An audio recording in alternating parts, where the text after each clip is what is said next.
What's good, YouTube? Dmgaming here, guys. And this morning, I want to discuss the top thing or things that people want for Dragon Ball Z Kakarot. And the reason why I say thing, singular, but I mean things, is because today I want to discuss Bardock, Trunks, and Garlic Jr. And before we get into that, guys, that giveaway is live. And the drawing will be held on the last day of the month. So you still have time to get those entries in. And if you haven't already, guys, check out eWin Racing's lineup of gaming chairs. Links also in the description with that 25% off code. And of course, sub to the channel, guys. If you haven't, I will be live streaming the day of release. I plan on streaming that entire day, so drop in, check it out, and I'll be advertising that when it gets closer to launch. So, guys, here's the thing.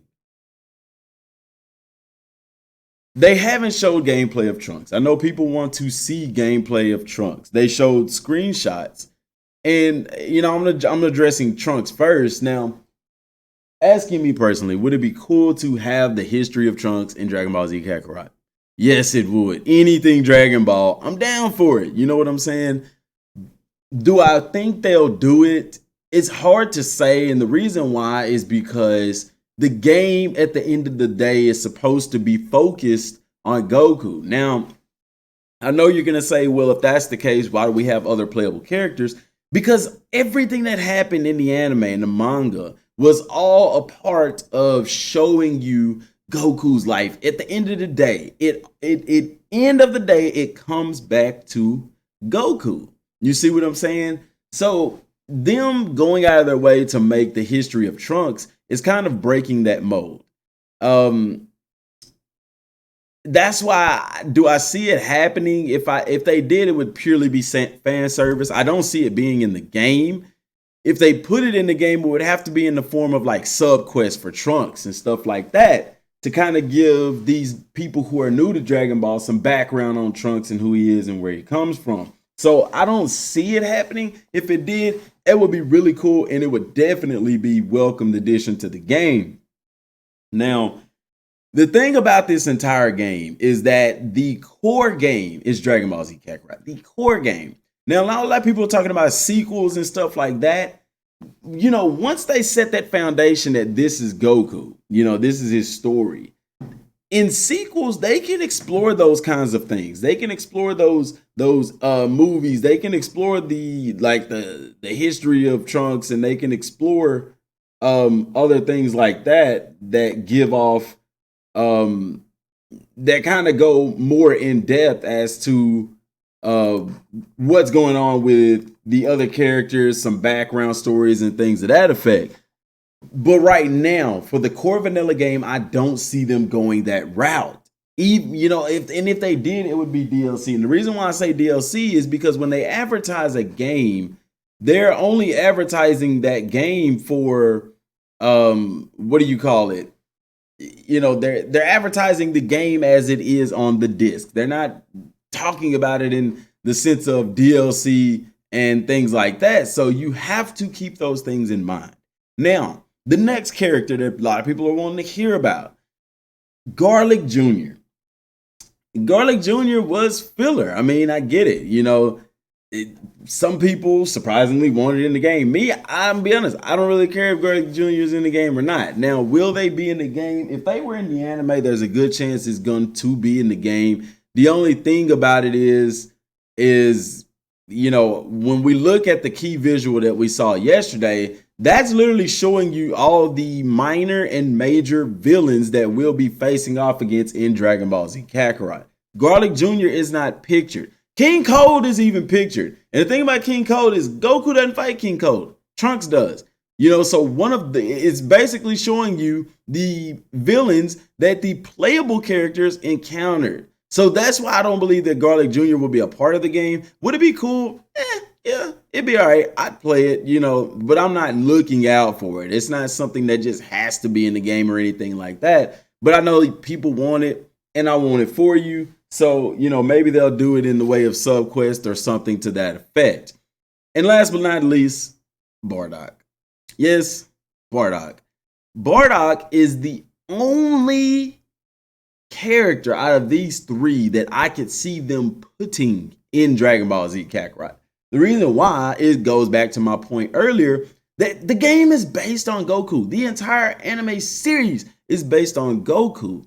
So, you know, with it being about Goku, it makes sense to make Bardock a part of the game because it gives backdrop into who Goku is.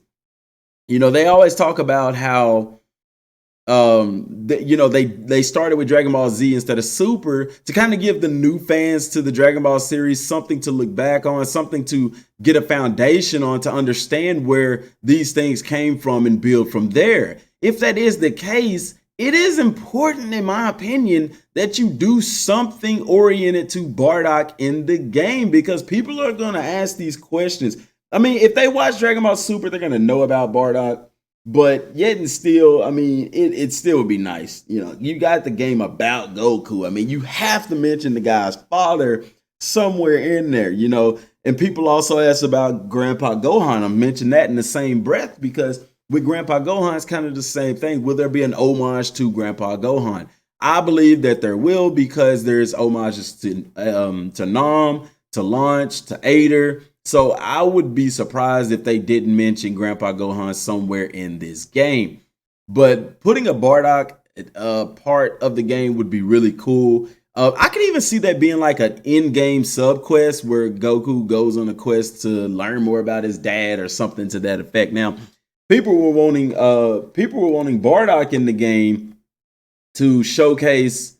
They were wanting Bardock in the game to showcase, you know, his fight with Frieza and stuff like that. So when you go in that direction, it, like I said, once again, it kind of breaks away from the focus being on Goku and puts the focus more on Bardock. But at the end of the day, I could even still see that working, because Goku's whole fight with Frieza is predicated off of that day, that event. You know, it's kind of Frieza's nightmare come to fruition, you know, because they were speculating about the legendary Super Saiyan and things like that. It ends up being Bardock's son. You know, you get what I'm saying? And it is what it is. Now, I know they kind of changed up Bardock's character in a sense with the Dragon Ball Super Broly movie and stuff like that. But yet and still, it remains the same. If anyone out of the three were in the game, I would say that Bardock is the best fit for the game. Now, purely fan service, the Trunks, History of Trunks needs to be in there. But like I said, what I think they'll do with Trunks is basically, you know, have him go back in time like he did in the anime and fight off Cell and the androids. Now, Garlic Jr. was in the anime, so that, you know, I don't know why that wouldn't be in the game, and it maybe is, but maybe not, you know. And as far as sequels go, the movies, implementing the movies and things like that could be something they could do as far as sequel play, guys. But let me know what y'all think about everything down in the comment section down below. Guys, like I said, do not forget to subscribe to the channel. Don't forget to enter into that giveaway that we're going to be having. And don't forget to turn on notifications, because January 17th, I'm going to be live streaming. Trying to be doing it all day so that whenever you wake up in the morning, I'm streaming. You know, you can hop in, check out the game and see how you like it and things like that. So that's that. But guys, that's all I have for right now. I appreciate y'all for tuning in. Until next time, thanks for watching. Peace.